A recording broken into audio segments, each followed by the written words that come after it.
우리 사이에는 조용히 움직이는 무언가가 있습니다. 말 없는 목소리들이 존재하고 가장 은밀하지만 피할 수 없는 신호들을 통해 메시지가 전해지고 있습니다. 거의 잊혀진 산악 지역인 현성이라는 곳에 다원 스님으로 알려진 한 여성이 살고 있습니다. 11년 동안 그녀의 눈은 세상의 고통 앞에서도 마르기만 했습니다. 하지만 최근 무언가 깊이 불안한 일이 그녀로 하여금 눈물을 흘리게 했습니다. 10여 년 만에 처음 있는 일이었습니다. 다원 스님이 마지막으로 울었던 날, 대한민국은 국가적 비극에 놀라야 했습니다. 그날은 2014년 4월 15일, 바로 다음 날 온 나라를 충격에 빠뜨린 침몰 사고가 있었습니다. 그녀의 눈물은 그날 조용한 경고였습니다. 그리고 지금 오랜 세월이 지난 뒤 다시 흐르는 그녀의 눈물은 무시할 수 없는 신호입니다. 이것은 정치 이야기가 아닙니다. 특정 정당이나 미신적 발언이 아닙니다. 이 눈물의 이면에 있는 것은 당신의 미래, 당신 가족의 균형, 그리고 대한민국의 향방을 결정할지도 모릅니다. 다원 스님은 단호하게 말합니다. 다가오는 변화는 단지 한 지도자에 관한 것이 아니라 기로에 선 한 민족의 정신에 관한 것이라고. 그녀에 따르면 이 운명의 첫 번째 신호는 이미 조용히 나타나기 시작했다고 합니다. 첫 번째 신호는 일상 속 행간에서 드러납니다. 젊은 세대들의 생각 속에서 예상치 못한 변화가 시작되고 있으며 통계나 언론 보도와는 거리가 먼 조용한 변화가 SNS를 통해 퍼져가고 있습니다. 이는 미래 세대의 사고방식 속에서 형성되고 있는 새로운 흐름입니다. 두 번째 신호는 배신입니다. 한 유명 인사에 가까운 인물이 예상치 못하게 침묵을 깨뜨릴 것이며 동시에 뜻밖의 동맹들이 나타나 기존의 세력 구도를 마치 게임판처럼 흔들어 놓을 것입니다. 세 번째 신호는 더 깊은 곳, 가정 내부에서부터 옵니다. 그동안 침묵했던 말들이 드디어 입 밖으로 나올 때 그 말은 한 집안을 넘어서 대한민국 전체의 울림을 가져올 것입니다. 다원 스님은 이 세 가지 신호가 결코 막을 수 없는 물결을 형성할 것이라 확신하며 이미 그 물결은 시작되었다고 말합니다. 그녀는 평범한 여인이 아닙니다. 40년 동안 하늘에 보이지 않는 움직임을 해석해온 그녀는 정치인이나 기업인을 위한 것이 아니라 평범한 사람들을 위해 헌신해왔습니다. 하지만 이제 모든 것이 달라졌습니다. 올해 초부터 그녀를 찾는 이들, 주부부터 기업가까지 모두에게 그녀는 같은 말을 전합니다. 더 이상 개인의 운은 중요한 것이 아니며 이제는 공동의 운명에 대해 말할 때라는 것입니다. 그리고 이 모든 것을 상징하는 한 사람이 있다고 합니다. 그 이름은 한지열, 가명일 뿐이지만 현재 한국 사회의 중심에 있는 한 공인을 대표합니다. 다원 스님은 한지열이 단순한 정치인이 아니라 국민의 영혼을 비추는 살아있는 거울이라고 말합니다. 도전과 추락, 그리고 재기의 과정을 반복해온 그의 삶은 현대 한국사의 굴곡과 정확히 일치합니다. 그녀에게 이것은 우연이 아니라 분명한 신호입니다. 새로운 징조가 나타났습니다. 다원 스님이 거주하는 성스러운 땅에 심어진 300년이 넘은 검은 나무가 한겨울에 새 가지를 틔운 것입니다. 지역 기록에 따르면 이 현상은 나라의 운명이 큰 변화를 앞두고 있을 때만 발생한다고 합니다. 마지막으로 이런 일이 있었던 것은 10년 전이었고 이제 다시 일어나고 있습니다. 다원 스님에게 이것은 하늘이 보내준 마지막 기회이며 매우 드물고 결정적인 전환점으로 앞으로 30년간 이 나라의 방향을 정할 것이라고 합니다. 우리가 이 기회를 어떻게 받아들이느냐가 미래를 좌우할 것입니다. 신호를 무시할 것인가 아니면 마침내 눈을 뜰 것인가. 지금 우리는 그 선택의 갈림길에 서 있습니다. 한지열은 단순한 개인이 아닙니다. 그는 우리가 사회로서, 공동체로서, 인간으로서 내리는 선택의 거울과도 같습니다. 그의 길은 곧 우리의 길이며 그의 투쟁은 곧 우리의 투쟁입니다. 이 이야기는 정치에 관한 것이 아니라 운명에 관한 이야기입니다. 다원 스님의 그 조용한 눈물 이후 몇 달 동안 작은 흔들림들이 마치 폭풍 전야의 파도처럼 나라 곳곳으로 퍼져나가기 시작했습니다. 이제 그것은 단순한 영적 느낌이 아니었습니다. 거리에서, 카페에서, 대중교통에서, 세대 간 속삭임 속에서 점점 더 커져가는 불안감이 존재했습니다. 이전에는 단지 배경소음에 불과했던 것이 이제는 사회의 주요 화제가 되었습니다. 사람들은 단지 지친 것이 아니라 깨어나고 있었습니다. 세계에서 가장 기술적으로 앞서 있는 나라 중 하나인 대한민국은 이제 새로운 이중성을 겪고 있었습니다. 도시들은 LED 스크린으로 빛나고 인공지능의 발전은 세계를 놀라게 했지만 그 중심에 있는 국민들의 마음에는 점점 더 깊은 공허함이 퍼지고 있었습니다. 사람들은 의미, 목적, 알고리즘의 속도를 넘어서는 무언가를 갈망하고 있었습니다. 다원 스님은 이를 하늘에 대한 갈증이라 불렀습니다. 그녀는 한국 국민이 아직은 인식하지 못하더라도 깊은 변화를 받아들일 준비가 되어 있다고 믿고 있었습니다. 그 변화는 기계가 아닌 의식으로부터 시작될 것입니다. 그리고 그 의식은 예상치 못한 방식으로 표현되기 시작했습니다. 정치에 관심이 없던 대학생들이 정부의 결정에 대해 공개적으로 의문을 제기하기 시작했습니다. 그것은 공격적이거나 충동적인 태도가 아닌 오히려 경험 많은 이들도 놀랄 만큼의 명확함을 가지고 있었습니다. 학생회 포럼과 SNS에서는 국가의 운명과 청년의 역할에 대한 논의가 강하게 일어나고 있었습니다.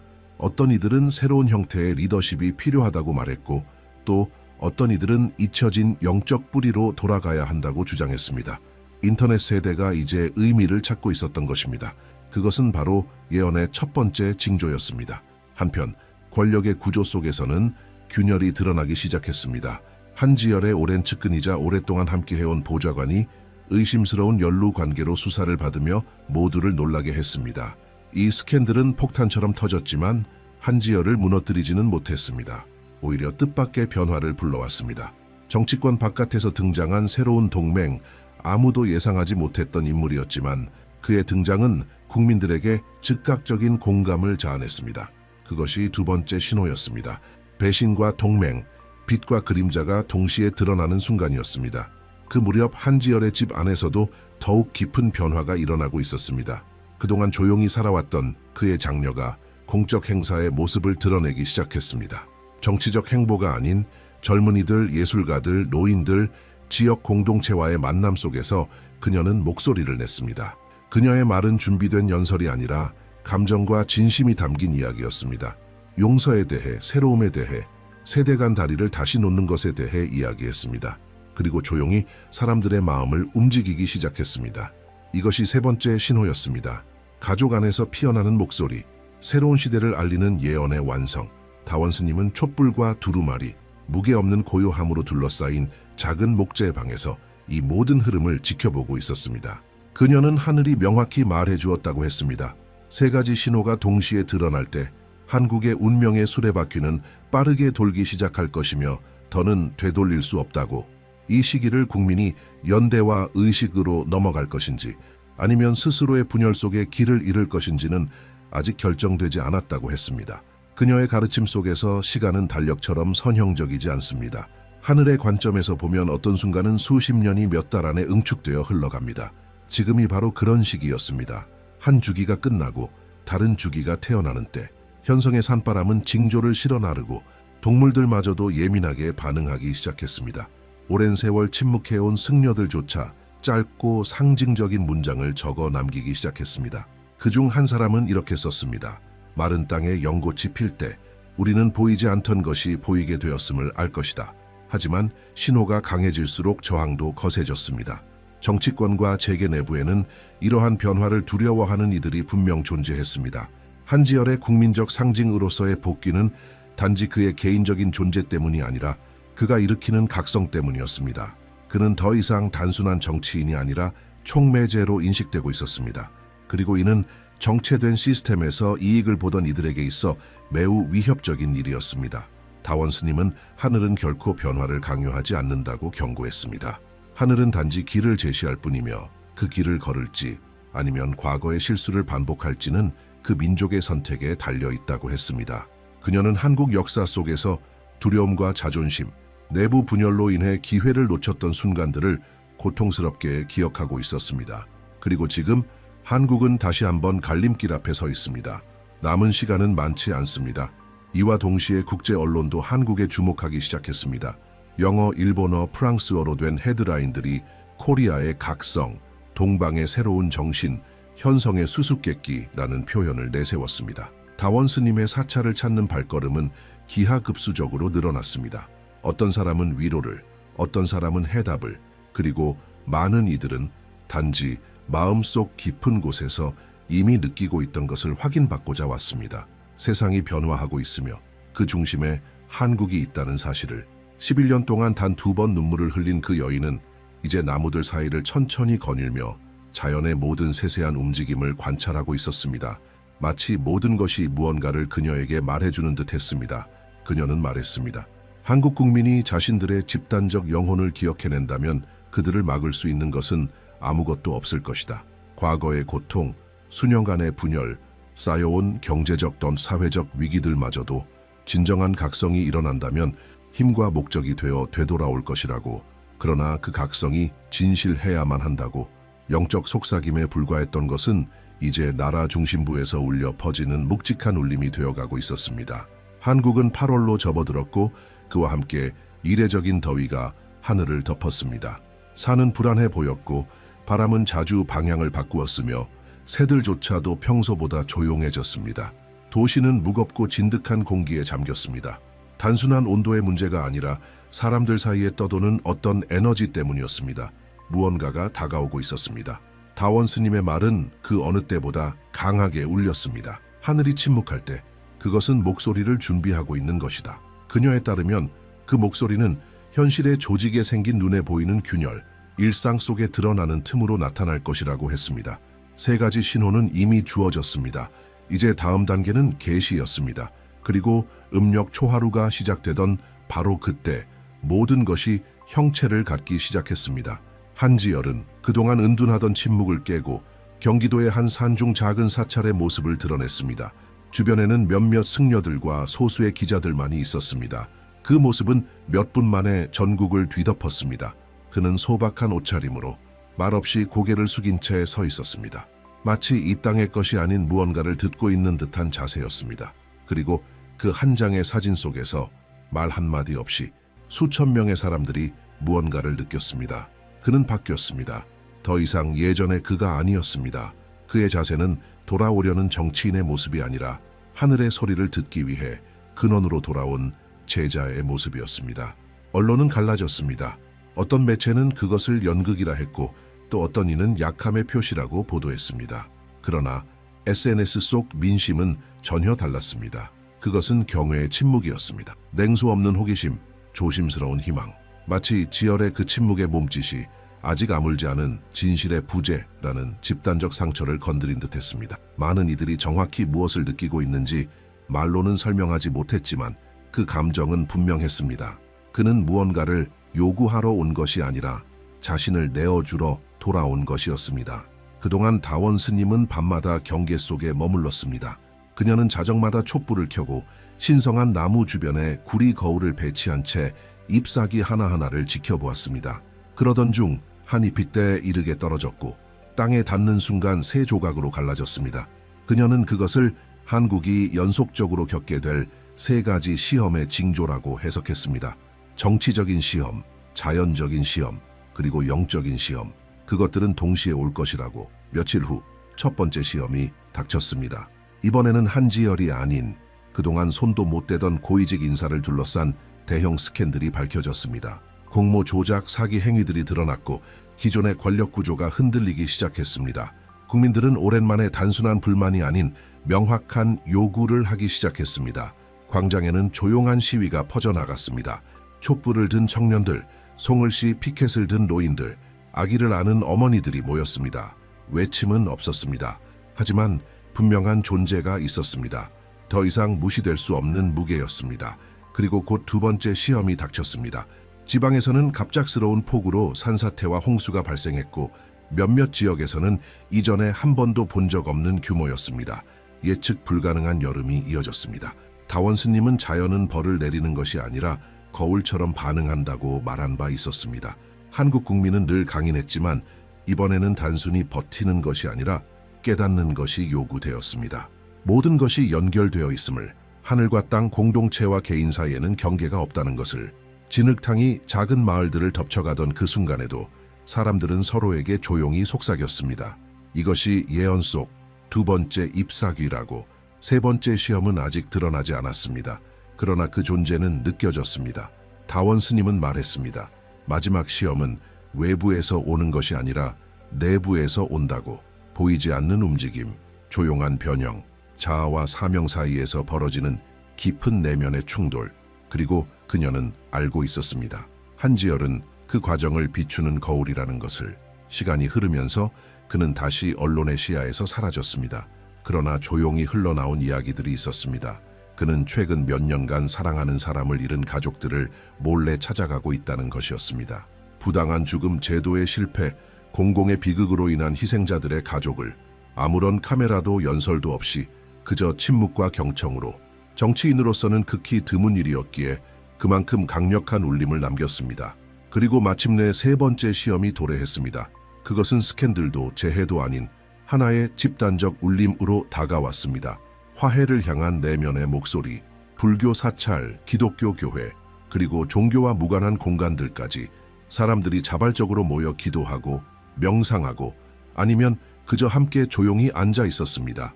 그것은 한 민족의 심장이 동시에 박동하기 시작한 순간이었습니다.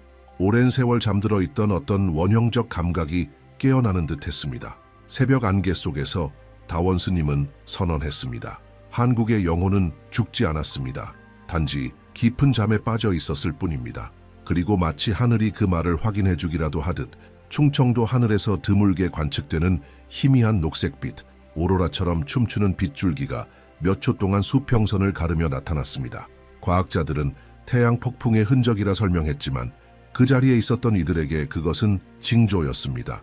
더는 의심할 수 없었습니다. 우리는 지금 예언의 시간 속에 살고 있었습니다. 8월의 마지막 주, 한국은 짙은 안개 속에 아침을 맞았습니다. 서울의 마천루들은 안개에 가려져 보이지 않았고 마치 도심 전체가 세상의 시선에서 숨겨지는 듯했습니다. 다원 스님은 이를 분별의 장막이라 불렀습니다. 하늘이 겉모습을 혼란스럽게 만들어 본질을 시험하는 시기, 마음으로 볼 수 있는 자만이 이 시기를 통과할 수 있다고. 바로 그날 한 가지 소식이 이상할 정도로 빠르게 퍼졌습니다. 한지열의 아내, 오랫동안 대중 앞에 나타나지 않았던 그녀가 대전 중심의 재래시장의 모습을 드러낸 것입니다. 수행원도 없었고 흰 마스크를 쓴 채 수수한 한복 차림이었습니다. 이 행보는 강한 반응을 일으켰습니다. 어떤 이는 그것을 쇼라고 했고 또 어떤 이는 광기라 했습니다. 그러나 그녀를 직접 본 시장 상인들은 한마디를 남겼습니다. 그 사람 우리를 오래전부터 알고 있었던 눈으로 봤어요. 그 한 문장이 바람에 던져진 불씨처럼 번졌습니다. 사람들은 궁금해졌습니다. 그녀는 누구인가? 왜 지금 나타난 것인가? 그리고 왜 그녀의 눈빛은 그렇게 강한 파문을 일으켰는가? 다원 스님은 그 이야기를 들은 뒤 한동안 침묵했습니다. 그리고 조용히 중얼거렸습니다. 마지막 불씨는 언제나 여인의 손에 달려있다. 그녀에 따르면 한 남자의 변화는 권력을 통해 완성되는 것이 아니라 겸손을 통해 완성된다고 했습니다. 그리고 그 남자의 동반자가 민중의 가장 단순한 삶 속에 조용히 나타난 그 순간, 그것이 마지막 봉인이었습니다. 승리의 봉인이 아닌 헌신의 봉인이었습니다. 두 번째 절정은 거품도 없이 다가오는 파도처럼 접근하고 있었습니다. 조용하지만 압도적인. 이틀 뒤 남부 지역에서 소규모 지진이 발생했습니다. 인명피해는 없었지만 상징적인 장소들에서 균열이 생겼습니다. 그중 하나는 일제강점기 시절의 옛 총독부 건물, 지금은 문화예술 공간으로 바뀐 곳의 기초부였습니다. 다수에게는 단순한 구조 손상이었지만 예민한 시선들에겐 그것이 분명한 상징이었습니다. 과거가 무너지고 있었습니다. 이제는 단지 건축물이 아닌 기억 자체를 재건해야 할 때였습니다. 이러한 흐름 속에서 국제 언론 포털들이 뜻밖의 기사들로 들썩이기 시작했습니다. 여러 지정학 분석가들이 동아시아의 영적 재편성이라는 표현을 사용하기 시작한 것입니다. 마치 고서에서 튀어나온 말처럼 들리지만 점점 더 많은 징후들이 이를 지지하고 있었습니다. 하이델베르크 대학교의 저명한 한 학자는 인터뷰에서 이렇게 말했습니다.